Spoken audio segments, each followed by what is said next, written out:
வேடிக்கை. நல்லவங்க வந்து நல்லவங்க மாதிரியே இருப்பாங்க, அவங்களும் நம்பலாம். கெட்டவங்க கெட்டவங்க மாதிரியே அவங்க செயல வெளியப்படுத்துவாங்க, அவங்களையும் நம்பலாம்.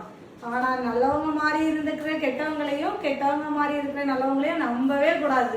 என்னதான் சொல்றீங்க? ஒண்ணுமே புரியல. இங்க வாங்க, நேரத்தை நம்ம வந்து பிளஸ் மைனஸ்ல பார்த்தோமா, எனக்கு பெருக்கல்ல பார்க்கலாம் வாங்க.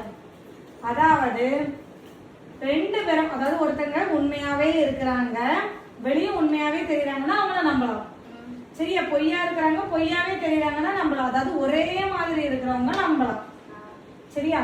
ஒருக்கா உண்மையா இருந்துட்டு ஒருக்கா பொய்யா இருக்கிறவங்கள நம்பவே கூடாது. அதே மாதிரி ஒருக்கா பொய்யா இருந்துட்டு ஒருக்கா உண்மையா இருக்கிறவங்கள நம்ப கூடாது. சோ ரெண்டு விதத்திலையும் ஒரே மாதிரி இருக்கிறவங்கள நம்ம நம்பலாம், பாசிட்டிவ் ஆனவங்க. சோ +1 +1 பிளஸ், மைனஸும் மைனஸும் கூட பிளஸ் தான். ஆனா பிளஸும் மைனஸும் நெகட்டிவ். அப்படிப்பான பீப்புளா லைஃப்லயும் நம்பாதீங்க. Minus into plus minus. ஓகேவா? இவ்வளவுதான். ஒரே மாதிரி வந்தா பிளஸ், வேற மாதிரி வந்தா மைனஸ். வீடியோ யாருக்கு உதவியா இருக்கும் அவங்களுக்கு ஷேர் பண்ணுங்க. ஓகேவா? பாய். நான் பாய்ல மாக்கிறேன்.